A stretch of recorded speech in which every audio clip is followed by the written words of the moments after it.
Welcome to another Integral podcast. I am your host, Bloaterpunch. I'm here with Babypunch and Samichpunch, as well as our special guest, Petrify. Petrify, thanks for coming on. Hey, thanks for having me. How's it going? Awesome. Um, we'd love to kick off and just hear a little bit about you, Petrify. What have you been up to? Why are you known so well in the community? Projects you've worked on? Would love to hear some info. Yeah, so I think the main reason I'm known in the community is I've released a blog on Medium, sort of talking about speculation on how heroes might be used in PvP. And that blog came from basically my experience of being a game designer.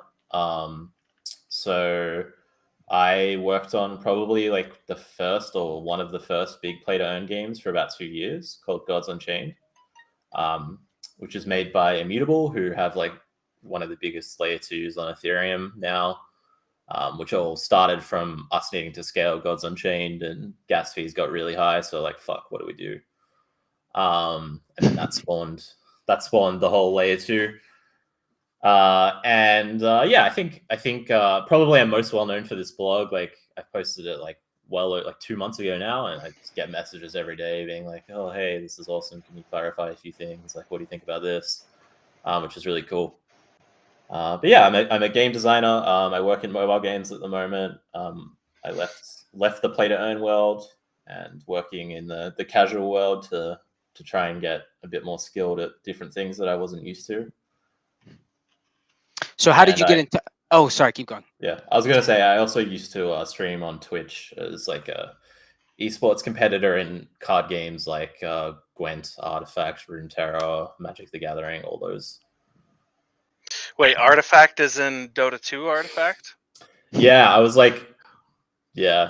really, really good at that. I was very sad it died. I feel like Gabe owes me a lot of money. Yeah, we all carry some scars from that one. How did you get into DFK? So I have a friend who's very into like NFTs, and he got into NFTs actually because of like me working on Gods Unchained. Like I got him and exposed him into that, and then he just went like really deep. And basically like his full-time job right now is flipping NFTs. Wow. And he was like, "Hey man, like check this out. What do you think?" And I started looking into it. And to me, like, so I started working on Gods Unchained in like 2018. So like well before most people in like the mainstream knew about NFTs or even play to earn. And I've watched basically every project from like a perspective of a game designer and not really believed in any of them for a multitude of reasons. But the one like DFK really did catch my eye because firstly, the art style that it's chosen is very low cost. Like you can develop really, really quickly, which is a huge thing for these non-game developer teams that are trying to spin up a game. Like games like Illuvium and any game that you see that's like trying to like show all these amazing graphics and all this like really crazy scope.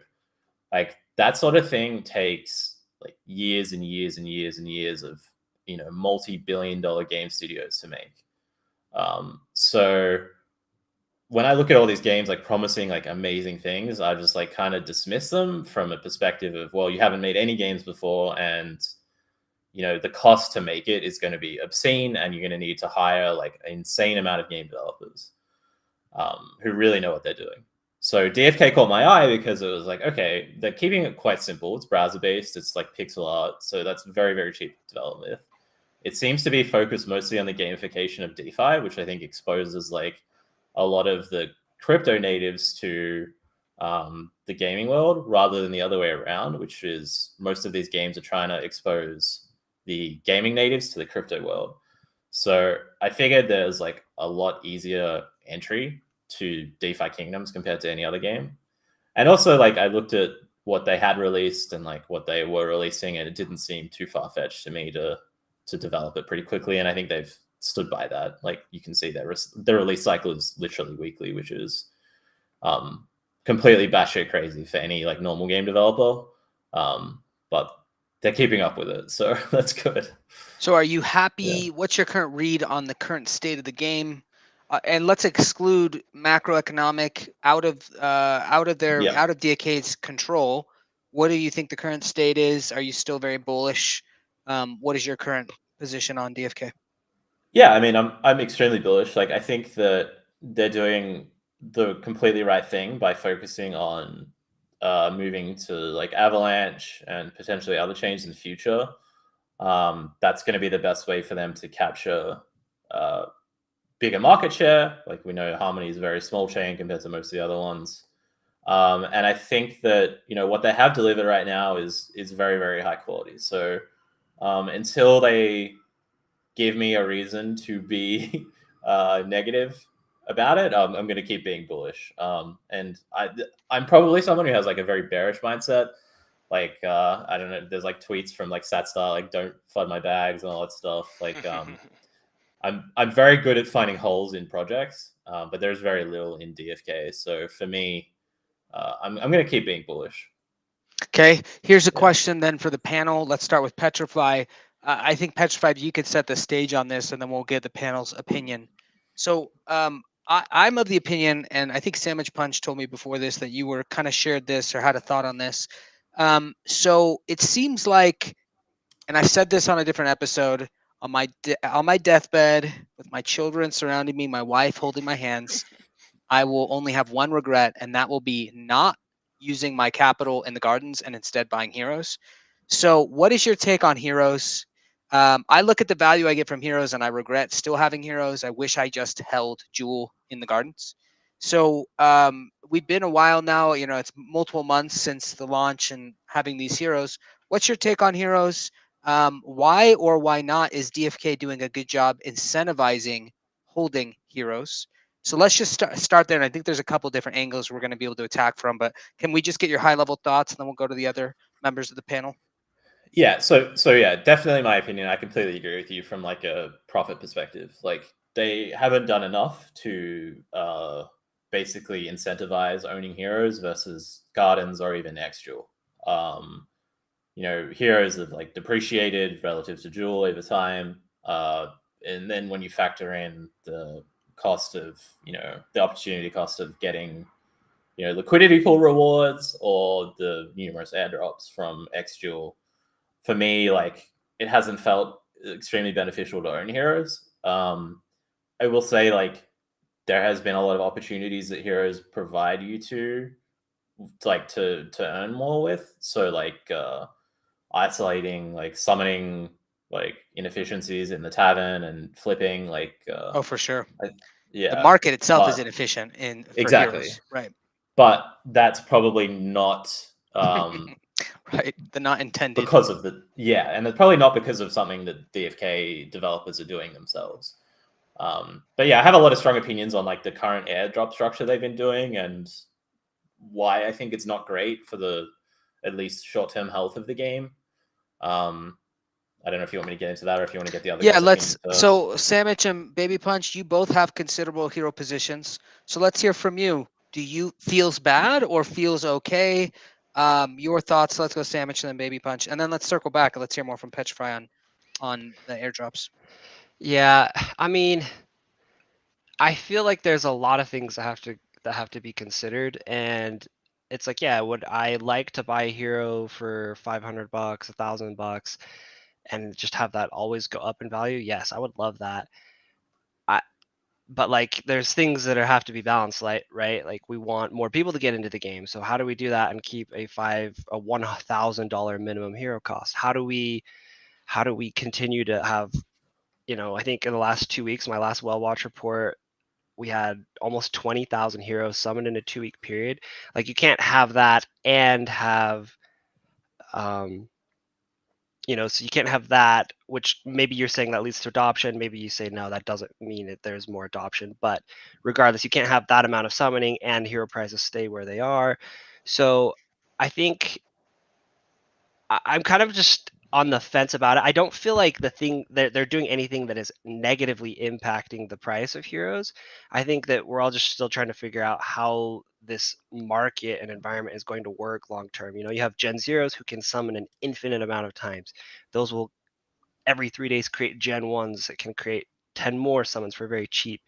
So, the jury's kind of out on that one for me. But I do think that they are trying. I'm curious to hear Petrify's thoughts, but I think that the airdrops that they're doing are trying to incentivize people to hold, and when people hold their heroes, then theoretically that should increase the price.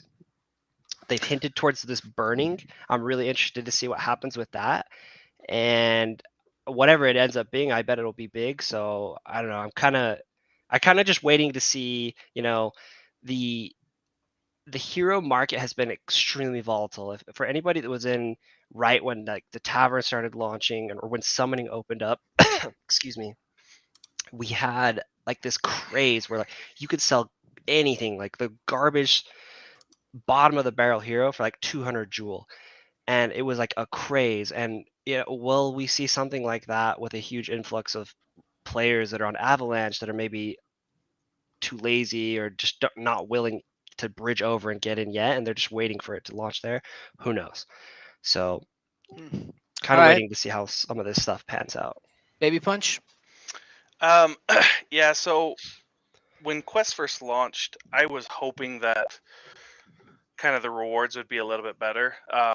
Seems like fishing, foraging, and sometimes even gardening, if you don't have a big LP pool, it does seem a little underwhelming. So I was hoping that the rewards would be a little bit better, but they have mentioned many times that heroes, professions is a very small part of the game.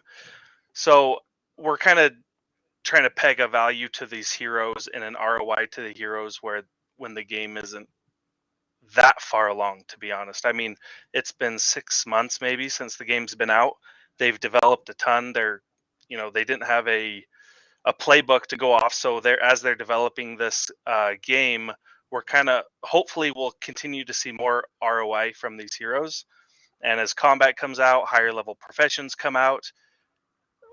My hope is that we're going to see a much higher ROI. So even from questing, even though that's not the main focus of the heroes, they said combat and everything is going to be a really big part of this game. So I'm hoping that we'll see that it's coming down the road. It maybe not is there right now, but I've got to think it'll be there. I've got to believe it'll be there for an ROI. So Petrify, what are your thoughts then on the airdrops? And I think you just said, and I think you've said before, they may not be doing enough to incentivize holding heroes. What are your thoughts on the airdrops, and how do you think they could do it better? So like going back to the first airdrop that really involved heroes, I think a lot of the attention is like not given from developers. Like they're not putting a lot of time into these airdrops when it comes to the hero perspective.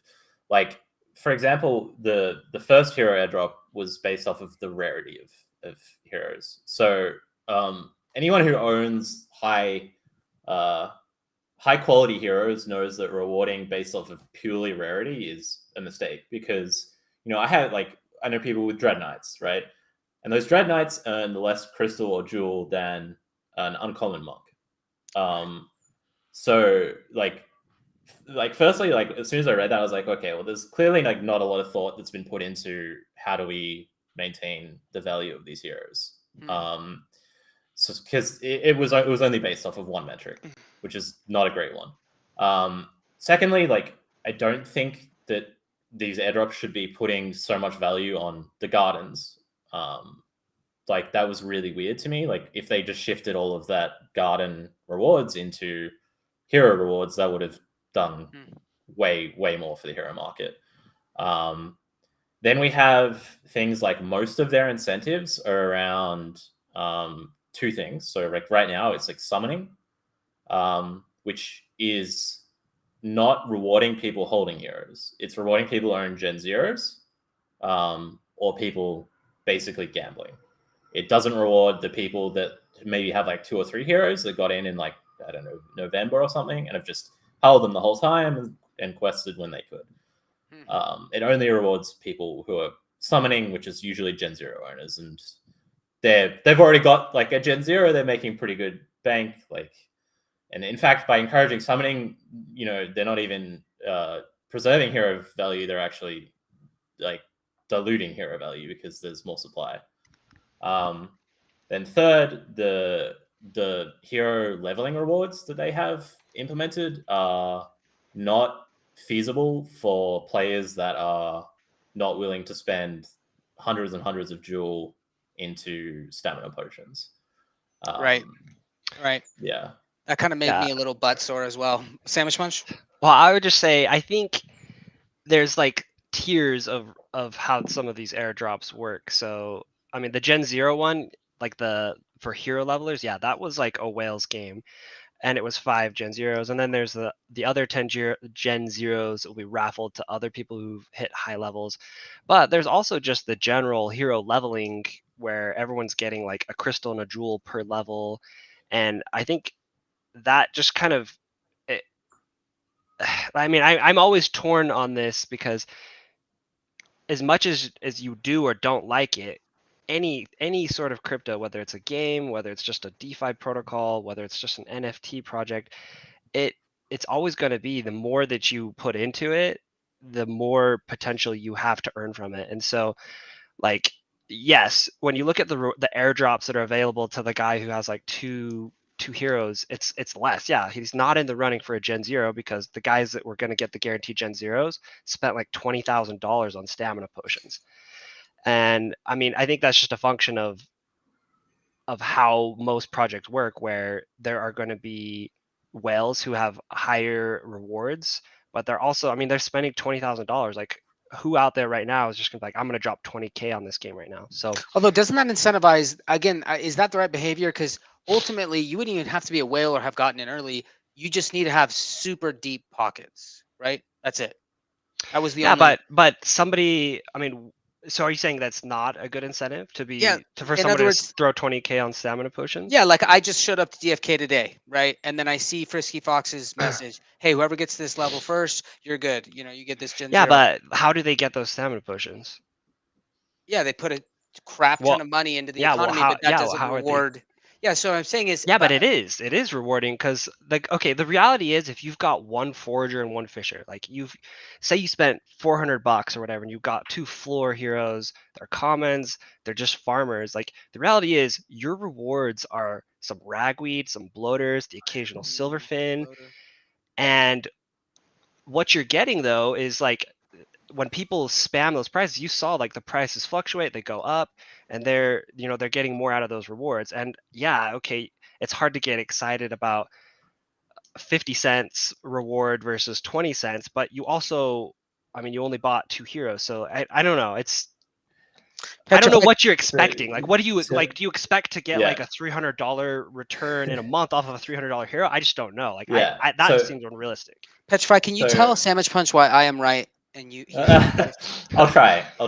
So for me, like the way that you incentivize owning heroes, and you can, it's not like you can either reward whales or you can reward hero, like people are not spending a lot.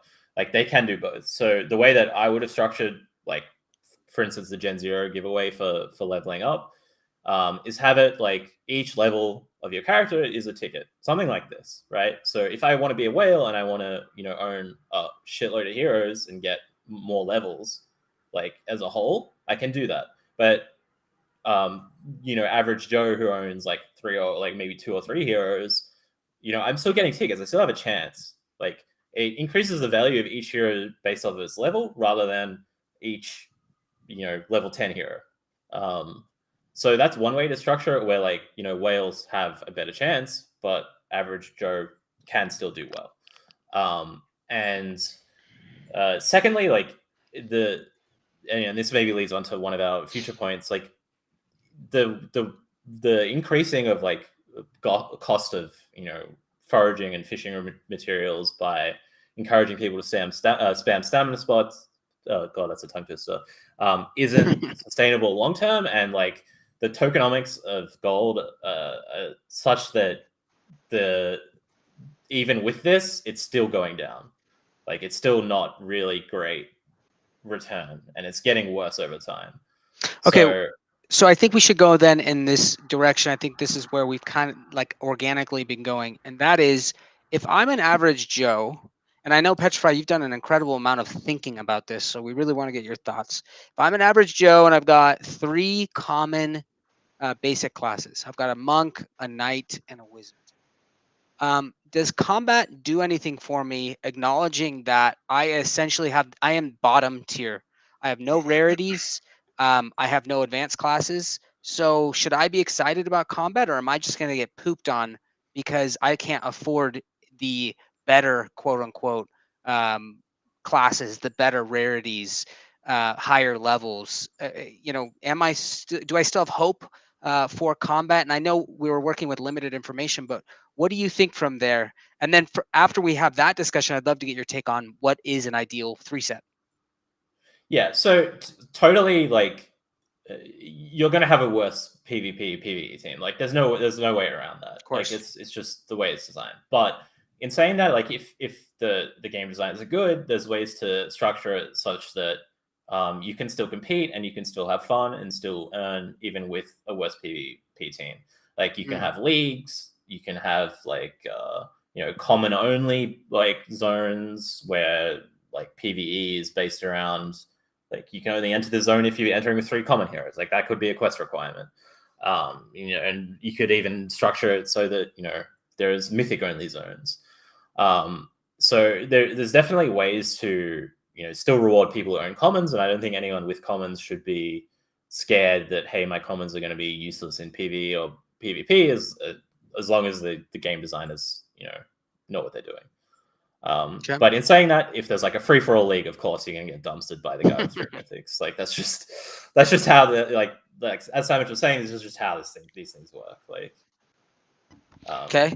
So what do you think that looks like? Do you think that's gonna be, because I saw some guys speculating about the use of the atonement crystals and how those could be really high value in an environment where you have essentially tiers, and you're in like you're purposely keeping your guys in the lowest tiers, but you're like maximizing your heroes for the lowest tier combat.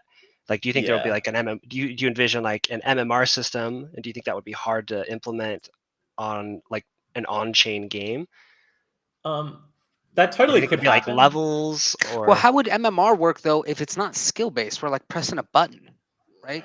Well, no, you can have skill-based things with pressing a button, like totally. So I don't know if you've seen the game AFK Arena, but that's sort of what I'm envisioning, which is like you before combat, like or before entering any battle, you set up like the formation of your heroes, or like you set up which like order their moves are going in, and then maybe you press Q, and then it automates that battle versus someone else who's done the same thing. Maybe there's an element of like rock, paper, scissors in that, in like terms of, did I structure it against their comp properly or not? So you can definitely have MMR ratings and skill-based like way, even though you just have to sign a transaction. But I forgot Savage's question now. I was just gonna say, like, do you envision like the way that they break it up? Because you're gonna have some wallets out there who just level 10 mythics, like they can't be competing against the guy with 3 common floor heroes. So so do you have an MMR system to do that? Do you just do it based off of levels? Like as a game, having had some game designing development with Gods Unchained, like how would you do that? So like totally you could like do something like in World of Warcraft. I don't know if you guys ever played, but there was like this system like they're called Twinks, I think, which is a very funny name. So in like that's what I saw. That's what the tweet I saw was someone who was talking about that. Twinking. Twinking is it's so scarring. You can definitely structure a system like that where like you could have like battlegrounds between like heroes level 1 to 10, and you have mythics that are insane and they've got all like the like stat boosts and all that stuff, and they're just farming that tier. But because that is probably a thing that you don't want to incentivize, the way that you skirt that is by making it so that whatever PvP or PvE that you have earns experience, and then like naturally the hero will eventually get out leveled out of that.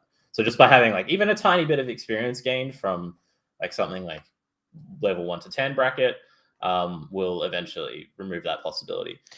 Okay, but well, this is where it gets a little messy, and maybe you could clarify this since you're an industry expert. You've worked on games. Pay to win is a really toxic term. No one likes that term. No one wants to participate in that term. But the reality is, this sounds essentially pay to win, and so that's where it gets really murky to me. Is it an investment or is it a game, and does that matter? So, do you think it's problematic if ultimately it's like, hey, I have more money, I will get better rewards, I will poop on you, and we can both win and still have a good time? Is that okay? How do you see that playing out? So it's totally structured on how they design their skill, like their combat, like and how much skill is involved. So ideally, you would want to have some element of like, if I pay, I am better, or like stronger. But at some point, skill should be able to overtake that, and that's a really hard thing to design. Like you can see it sometimes in like card games, which is my background. A lot of people will call something like Magic the Gathering play to win because it's like the best cards are the most expensive ones. But ultimately, like someone who's really skilled piloting a pretty shitty deck against someone who's piloting the best deck and is not very good, the unskilled player will still win. So it totally depends on how they structure the PvE and PvE, like depending on how pay to win it is. But you have to remember, like, this is still a crypto game, so they're gonna reward investment. Like it's just gonna happen. In saying that, like they would be highly incentivized long term to try and avoid a situation where someone who's completely unskilled can just have 3 mythic dread knights and win every battle. So it's a tough balance. Like it's extremely tough, and there's like no clean answer. And at the end of the day, someone is always going to be upset. Okay, my vote is Dota chess, but with DFK heroes, auto battler, resolver, skill involved, but better heroes are better. Okay, That's what Risky, if you're some of the listening. comment members or the community members are saying. Robert, he's saying Teamfight Tactics, which is I believe League's auto battler. Let's do it. Yeah, I could get behind that. I mean, probably the most. Yeah. Here's how based off of the way that they've talked about it on, like, there was that game mechanics AMA, and I think actually isn't the next AMA coming up game mechanics? I can't remember, but I mean, so it sounds like they're still developing it. They're still trying to figure it out, but it kind of sounded like you'd go out, there would be some, some auto resolving elements. You'd have a chance to make some adjustments. So would the other player make some adjustments? It does another round of resolving, and then you make some more adjustments. It's kind of like Babypunch was talking to me about Crabata yesterday, where like you send your crabs out, they go mining, somebody goes and loots them, then the person getting looted has a chance to, make some adjustments, and then the person looting has then again a chance to make adjustments on top of that, and then it like resolves, like a rock paper scissors resolve kind of a thing. But I mean, I could see a situation where I don't know how many times you'd have like a chance to like make your adjustments, but I could see like a lot of skill and going into this and having to have a knowledge of like how do the elements work, how does I think they call it the background of the cards, like they're city, Arctic, you have all these like locations that the heroes are from, and then their element, and they've said that those will play a big impact on combat. So maybe there will be like sideboard mechanics where you could swap somebody in. I don't know. Yeah, even if it was just like a Pokemon like battler, like something like that would work extremely well with skill base. So along that line, Petrify, walk us through. I know, like I said, you've done a ton of thinking about this. You've published some great articles. If I'm a player, maybe I have 3 heroes, maybe I only have 2, but I'm looking to get my 3rd, limited resources. What's the best, most optimal way to approach my quote unquote top 3? If I'm looking to have 3 heroes, I want to participate in PvP. I've heard there needs to be 3 heroes. What is my mindset high level? How do I approach that? Yeah, so like the first thing I did was like I had a really good hero. So it doesn't the first one you own doesn't particularly matter in my opinion. You probably want to shape the team around like the first thing you own, or like the first like let's say like in my case I pulled a Mythic Thief. And I was like, okay, this is kind of insane. I'm gonna try and structure a team around this. So once I had that starting point of like, okay, Mythic Thief is like kind of interesting because in my view, it's like a magic finder. Like thieves have very bad stats when you look at them in almost everything except for luck. And if you read the description of luck, it's like, well, this is going to mostly just improve your ability to earn loot. If you think about it, I was like, okay, I can probably build a luck-based team where I have a Mythic Thief, and then I have two other really good heroes that also I've been putting points into luck on, and then maybe I can maximize my ability to earn crazy loot, which seems very nice in a PvE sense for a play-to-earn game. So I'm hoping that's the case. Like, I think my Mythic Thief is the highest luck per level right now by like a long way. So hopefully that's useful. But if you're trying to like design around PvP or PvE in terms of the optimal ability to just destroy, there are a few classes that I think really stand out based off of stats. And of course, like I want to like disclaim this is like heavy speculation. We don't know anything about like what those active and passive abilities do. We don't know like what the class skills are. We don't know what the subclass skills will end up being, if they will be any. But what I did was I categorized each hero into like what they're best at, and like gave them all a rating on like physical damage, magical damage, tanking ability for like physical and magical tanking. And the way I did that was just based off of their descriptions. So like the descriptions that the devs gave us for each stat. And there are a few like really good standouts. Like in my opinion, like the biggest standout is the Paladin. So it has both the highest endurance and vitality gain over time, which is extremely crazy when you think about the fact that there are Dread Knights and Dragoons, which are still like 1 and 2 tiers above it. If you simulate like totals by level 100, you'll get the Paladin being the highest vitality and endurance, and those are both defensive stats. So if you're looking like from a purely like like I own 0 heroes and I want to like speculate, probably the first hero I would buy would be like a really good Paladin, and use that as like my theoretical tank, because like every single game I've ever played, a tank is like kind of necessary. From DPS, you have a ton of options, and by the way, that also extends to like knights. Knights perform really well from like a budget perspective. They have like very good vitality endurance as well. And Yeah, if they're only 5 less. So Yeah. Paladin has an 80% roll rate, and Knights are only 5 less Jeez. than that. Yeah. Well, and so this begs the question though. So Samichpunch is looking at the stat growths. So Knights, is this a Knight or is this Paladin? This is Knight right here. So Knight has terrible intelligence, wisdom, and luck, and then really Yeah. bad agility and mediocre dexterity. And so have you done any thoughts on, hey, is it important to just have stats, or is it really important to just have a lot of high growth stats? And if I never get any luck or intelligence or wisdom as a Knight, I don't care. Do we know? So basing this off of something Hubert said, he said that like the highest growth stats they have will be their most important ones in combat. So So you're like, saying when I got +3 wisdom and no strengthening on my Paladin, that should feel really bad?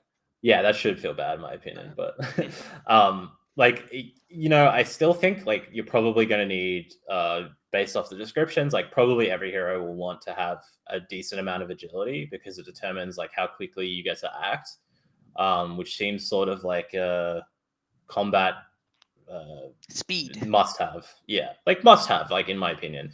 So like I'm paying attention to agility on all my heroes. Something like luck can seem important from like a magic find perspective, and also crit rate. But in terms of like int and wisdom, like if I have something that I'm theorizing is a physical DPS, I don't really care if I'm not rolling any. Like I'm not trying to put any points into it. It says something about magic resist, but yeah, I mean, unless it's a tank, I'm not going to care. I still think that you should probably want to like just completely min-max early. Like there's no point putting any points into anything other than its highest growth rate stats early until proven otherwise. Wait, so you're saying you have some ideas, but always stick to your highest growth rate. Is that correct? Is that what you're saying?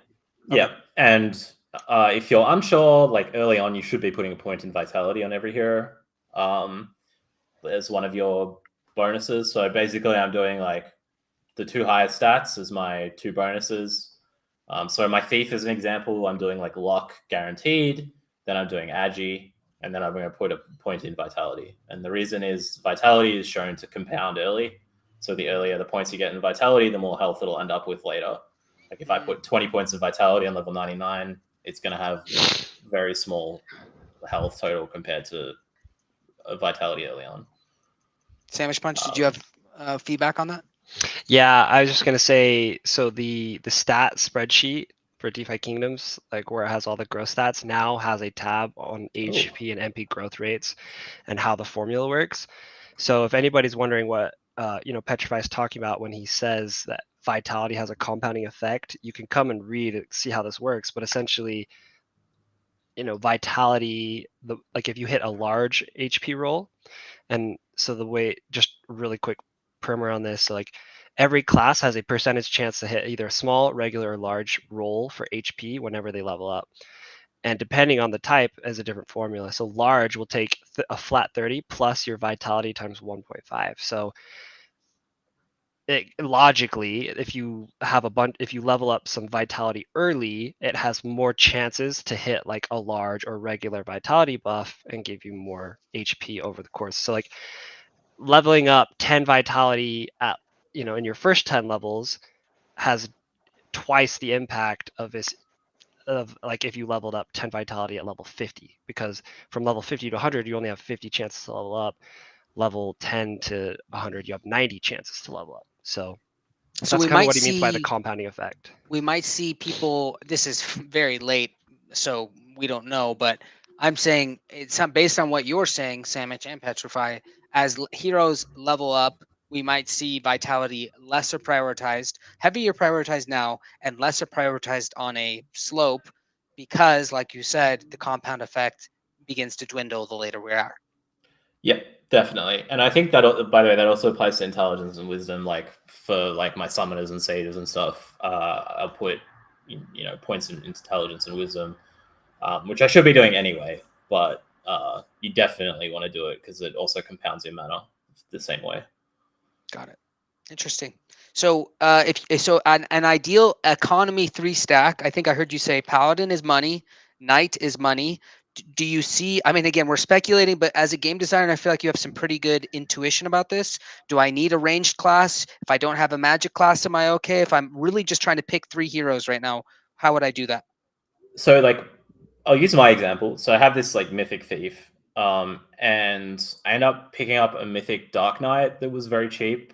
Shout out to Bobo, the bot sniper. So I got it off him relisting.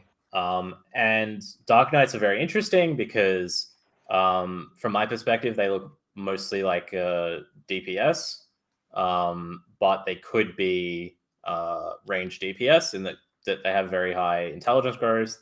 So maybe they're casting spells. They could be a melee DPS. So I've got those 2 heroes, and I'm kind of just chilling for now, like wondering, can I use my Dark Knight as a tank? Can I use it as a melee, as a ranged? And I'm holding off on buying my 3rd hero until I figure that out. But I think that you should probably like get 2 and wait is my current game plan. So I'll have like my paladin, for example, as like a physical tank, and I'm sure of that. And then maybe I'll see a really good deal on like a sage as like a spellcaster / healer. And then I'll just chill and say, okay, is the sage good enough as a dedicated healer? Will I need a priest? Will I need a melee DPS? Can I use the sage as like ranged? And then I'll chill. But knowing that the paladin and the sage are different is enough for now. I would, like, at least me personally, not committing fully to like a 3 combo yet. I'm just waiting. And my ideal like dream scenario right now, if I was to pick like 3 combo without any budget, it would obviously be Dread Knight, Dragoon, and Sage, because it's just like the 3 best heroes. Right. But if it was like a budget restricted one, I would pick like very low budget. I would pick like Knight, and then I would pick probably Archer, and then I would pick, I think, Wizard or Priest, just because it's like a decent mix. You have your tank, you have like a healer or a magic caster, and then you have a DPS that's ranged. Babypunch loves that because he's got a lot of archers, so he'll be really good in PvP. I rate archers very highly, even though like this article doesn't really reflect it super well. But they have like very competitive stats, and if you look at just from an art perspective, they're like one of the only range physical DPS. Right. And yeah, I think like from like a mid tier, like advanced, if I was picking just from pool of advanced, I'd pick Paladin obviously, and then I'd pick Summoner, like guaranteed, and I'd probably go for the Dark Knight. I don't really rate ninjas very highly. Like they have great agility, but like in my mind, like agility lets you attack quicker, but does it let you do anything else? Like they have very high dexterity as well, so unless dexterity. Crypto with Toss just pointed out pirates could be physical. You know, they have their pistol, so I guess they could be the other physical. Good point, Crypto. And by the way, pirates like performed very well in the physical DPS category. Like they had very high growth rates of basically all of the ones that I consider strong for like physical DPS. So I think pirates are like maybe a little bit slept on at the moment. So it's a good point. Okay, I'm holding feet to the fire here. I want the panel to guess the month in which combat will come out. We're going to start with Petrify. We're going to go to Samich, and we'll go to Babypunch. My personal guess is August 2024. So not super bullish on the timeline. So Petrify, month combat comes out. Best guess. So you're talking like very basic combat? Yeah, like maybe first iteration. I'll go October. This year, 2020, Yeah. 2022. Okay, October. Yeah. Samichpunch. Because I'm writing this down. I'm bringing this up. Yeah. Yeah, maybe go to Babypunch. Give me a second to think about this. Babypunch, best guess. Here, I got my notepad out. So Petrify said October 2022. Yeah, we're probably, I think it's going to be the latter half of this year. That's I cheating. think September would be really optimistic. I don't think December is out of the picture. Could it be a year? I could see that happening. Could it be 2 years? It's a realistic possibility. It's a realistic possibility. Quoting The Office. Now, honestly, I kind of think it'll probably be somewhere in maybe September would be really awesome, but I don't think that's realistic. So, okay, so I'll give my thoughts on like just it generally, but somebody raised a good question here that I think we should discuss. So I like, looking at the roadmap, I'm actually pretty optimistic. I think that we'll see, and I guess it depends on what you mean by combat, but I think we will see some form of combat, whether it's PvE or PvP by July. Like let's call end it of PvP. July. Let's call it PvP. PvP, like okay, so PvP. So I'm gonna highlight this comment here. I'm not even gonna try to pronounce that name, but he says we need combat to conquer lands. So I will say that will involve. I don't know if this will be. That won't be. I don't think it'll be fully fledged combat. I think it'll be some sort of algorithm they run that rolls based off of your stats, and I don't even know if it will be like a PvP thing. I have no idea. I don't. Conquering lands could mean you're like conquering it from, the environment. It could mean like I have no idea how that's going to roll out, but I don't think that what's going to roll out for land, which I think will happen long before like full-fledged combat, I don't think that is going to be like the combat that we're talking about and contemplating when we're talking about like PvP tournaments. Yeah. I mean, yeah, that's why I said like it depends on what you mean by combat. Like something like a algorithmic, like I sign a transaction, then it checks my stats and determines whether I like kill something or not. Like could be even like before October, but like maybe like adjusting mid combat, I would say like October or later. PvP, I wouldn't imagine will be this year. It's probably a lot more complicated. Okay, last question. I know we're about to end here. Last question. Maybe I'm being stupid. And Petrify, you're way smarter than me, and you have way more technology experience. So you can tell me if this should be possible. I've been questing from the beginning. I have a pool of about 30 heroes. I am so freaking sick of questing. Can I just get a button that sends all of them out? And so I sign a transaction, or maybe a button per area, like a forager button, so I don't have to click here, click there, click everywhere. Is that possible? Am I being dumb? Are you sick of questing too? I mean, it's definitely possible. It becomes a question like, do the developers want to do that? Like, They want me clicking more, right? More clicks. yeah, it's also like I would consider like from a development perspective, something like that to be pretty low scope, like low priority, not low scope, low priority. Like you know, it only affects like big whales. A lot of the big whales, you know, nefariously or otherwise, what might be botting. And it's a quality of life improvement is very complicated. So generally, quality of life improvements are quite low priority, and the more complicated they are to build, the lower priority it is. Samichpunch, I know you have a fat pool of heroes. Would you love that, or are you like, no, I enjoy clicking more? I love clicking, man. It's the best. I'm getting resentful. I wake up, I'm like, oh, I don't want to do this again, but I have to because this is how I increase the value of my heroes. Honestly, I think the one that I hate the most is gardening. I know. I just have like my Gen 0 pool just creates a lot of gardeners, and then yeah, I just feel like I'm kind of stuck with these gardeners, but I'm like I care too much about them to sell them. So yeah, it would be awesome.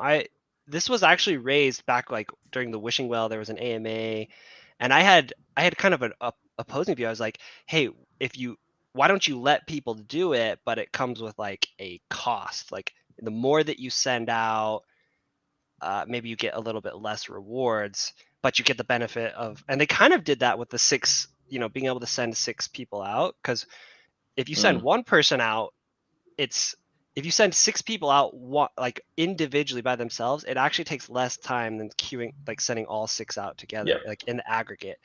So that's kind of like the penalty for the convenience. But thinking more about it, is that not the wrong incentive? Because doesn't that then just incentivize botting? Yes, yeah. So that's what I was gonna say.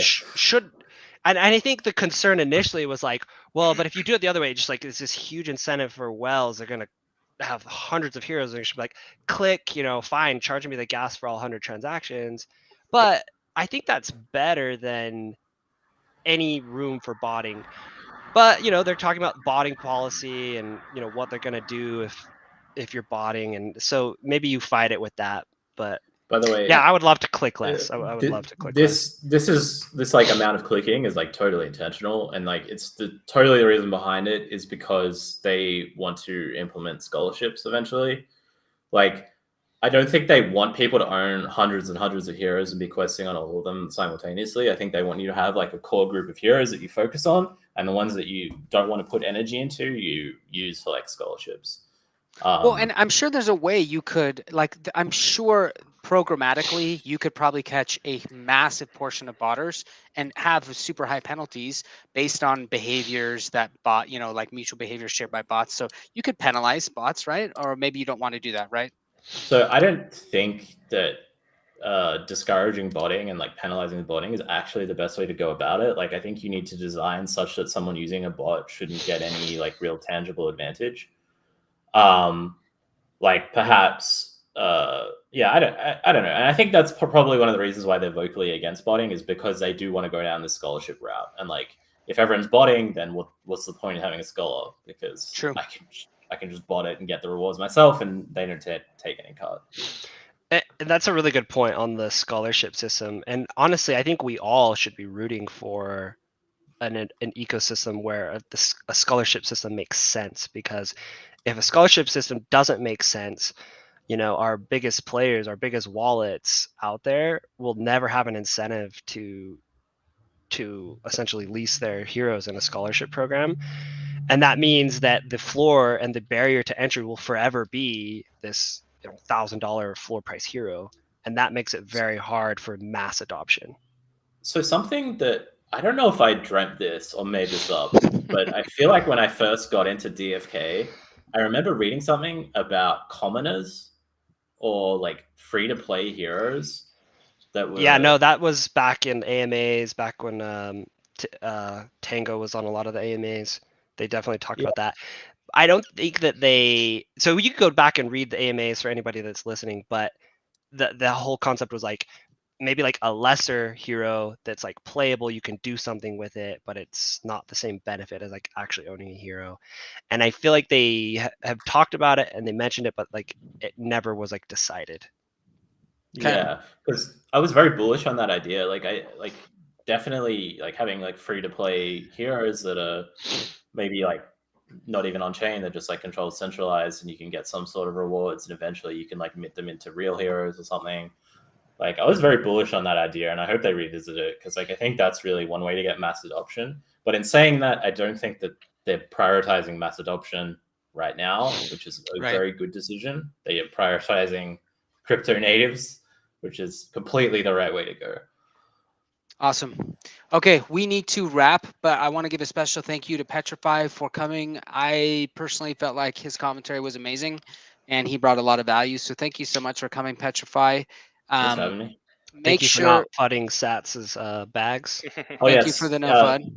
Look at whatever Sats has and sell it immediately. It's a scam. Be sure to be watching for Combat early 2024, and we will see you guys. We will see you guys next week. Thanks, Petrify.